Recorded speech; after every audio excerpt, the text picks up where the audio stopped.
No, don't stop, sir. It's coming. It's definitely coming. I just wonder whether 2 socks and a hand grenade is really the sort of thing that covers of King and Country are made of. There will be when I've painted them being shoved up the Kaiser's backside. Now, this is interesting. What is? Well, Private Baldrick is obviously a bit of an impressionist. The only decent impression he can do is of a man with no talent.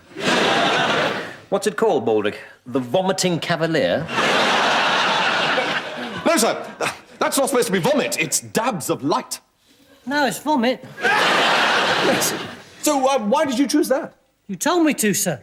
Did I? Yeah, you told me to paint whatever comes from within. So I did my breakfast. Look, there's a little tomato. Hopeless. If only I'd paid attention in nursery art class instead of spending my entire time manufacturing papier-mâché willies to frighten Sarah Wallace. You know, it's funny, but painting was the only thing I was ever any good at. Well, it's a pity you didn't keep it up.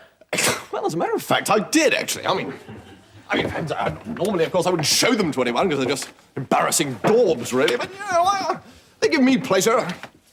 Embarrassed to show them to you now, as it happens. But there you go. For what they're worth. To be honest, I really should have my hands cut off. I mean... George, these are brilliant. Why didn't you tell us about these before? Well, you know, doesn't like to blow one's own trumpet. You might at least have told us you had a trumpet. These paintings could spell my way out of the trenches. Yours? That's right, ours. All we have to do is paint something heroic to appeal to the simple-minded Tommy. Over to you, Baldrick. How about a noble Tommy standing with a look of horror and disgust over the body of a murdered nun what's been brutally done over by a nasty old German? Excellent. I can see it now. The nun and the Hun. No time to lose. George, set up your easel. Baldrick and I will pose. This is going to be art's greatest moment since Mona Lisa sat down and told Leonardo da Vinci she was in a slightly odd mood. Baldrick, you lie down in the mud and be the nun. I'm not lying down there, it's all wet. Well, let's put it this way. Either you lie down and get wet, or you knock down and get a broken nose. Actually, it's not that wet, is it? No. What are you going to be then, sir? The noble Tommy? Precisely. Standing over the body of the ravaged nun. I want a wimple. Well, you should have gone before we started the picture. You know, the funny thing is, my father was a nun. No, he wasn't. He was so, sir. I know, because whenever he was up in court and the judge used to say occupation, he'd say nun. Right, you ready? Oh, just about, sir, yes. If you'd just like to pop your clothes on the stool.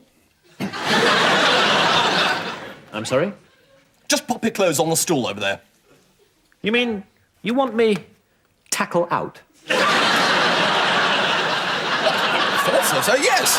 If I can remind you of the realities of battle, George, one of the first things that everyone notices is that all the protagonists have got their clothes on. Neither we nor the Hun favour fighting our battles au naturel. Sir, it's artistic license. It's willing suspension of disbelief. Well, I'm not having anyone staring in disbelief at my willy suspension. Now get on and paint the bloody thing sharpish. Ha! Eat knuckle, Fritz! How disgusting! A Bosch on the sole of my boot! I shall have to find a patch of grass to wipe it on. Probably get shunned in the officer's mess. Sorry about the pong, you fellows. Trod in a Bosch and can't get rid of the whiff. Do you think we could dispense with the hilarious doggy-doo metaphor for a moment? I'm not a Bosch. This is a British trench. Is it? Oh, that's a piece of luck. Thought I'd landed sausage side. Mind if I use your phone? If word gets out that I'm missing, 500 girls will kill themselves. I wouldn't want them on my conscience. Not that they ought to be on my face. Hi, Flashheart here. Yeah. Cancel the state funeral, tell the king to stop blubbing. Flash is not dead. I simply ran out of juice. Yeah, and before all the girls start saying, oh, what's the point living anymore, I'm talking about petrol. Woof, woof! Yeah, I dumped the kite on the proles, so send a car. General Melchit's driver should do. She hangs around with a big knob, so she'll be used to a fellow like me. Woof, woof! Look, do you think you can make your obscene phone calls somewhere else? No, Not in half an hour, you rubber desk Johnny!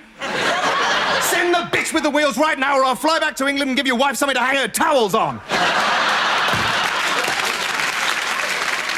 Okay, dig out your best booze and let's talk about me till the car comes. Yeah, must be pretty impressed having Squadron Commander the Lord Flashheart drop in on your squalid bit of line.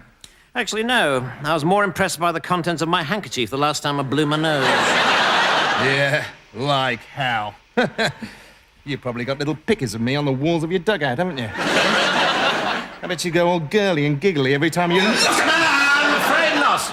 Unfortunately, most of the infantry think you're a prat. Ask them who they'd prefer to meet, Squadron Commander Flashheart and the man who cleans out the public toilets in Aberdeen. And they'd go for wee jock Poopong McPlop every time.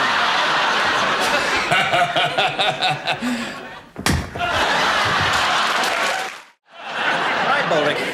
This is an old trick I picked up in the Sudan. We tell HQ that I've gone insane, and I will be invalided back to Blighty before you can say a wibble. A poor, gormless idiot. Well, I'm a poor, gormless idiot, sir, and I've never been invalided back to Blighty. Yes, Baldrick, but you never said a wibble. Now, ask me some simple questions. Right. What is your name? Wibble. What is 2 plus 2? Oh, wibble, wibble. Where do you live? London? Eh? A small village on Mars, just outside the capital city. Wibble. All the men present and correct, sir. Ready for the off, eh? I'm afraid not, Lieutenant. I'm just off to Hartlepool to buy some exploding trousers. Come again, sir. Have you gone barking mad? Yes, George, I have. Cluck, cluck, gibber, gibber, my old man's a mushroom, etc. Go send a runner to tell General Melchett that your captain has gone insane and must return to England at once. But, sir, how utterly ghastly for you. I mean, well, you'll miss the whole rest of the war. Yes, very bad luck. Beep. Right. Beep. Now, Baldrick, I'll be back as soon as I can. Papa. Whatever you do, don't excite him. Fat chance. Now, all we have to do is wait. Baldrick, fix us some coffee, will you? And try to make it taste slightly less like mud this time. Not easy, I'm afraid, Captain. Why is this? 'Cause it is mud. We ran out of coffee 13 months ago. So every time I've drunk your coffee since, I have in fact been drinking hot mud. With sugar. Which, of course, makes all the difference. Well, it would do if we had any sugar, but unfortunately we ran out New Year's Eve 1915. Since when, I've been using sugar substitute. Which is? Dandruff. Brilliant. Still, I could add some milk this time. Well, saliva. No, thank you, Baldrick. Call me Mr. Picky, but I think I'll cancel it, okay? That's probably 'cause you're mad, sir. Well, quite.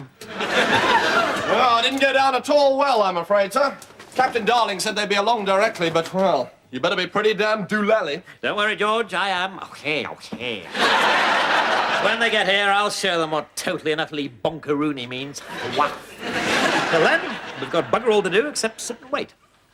Well, I don't know, sir. We could have a jolly game of charades. Oh, yes. And sing-along of musical hits like Birmingham Bertie and Whoops, Mrs. Miggins, you're sitting on my artichokes.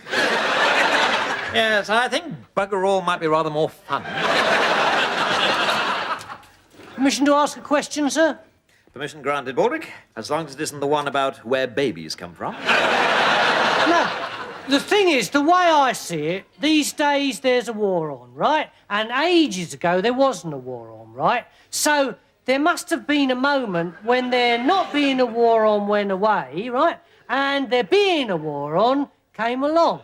So what I want to know is, how did we get from the one case of affairs to the other case of affairs?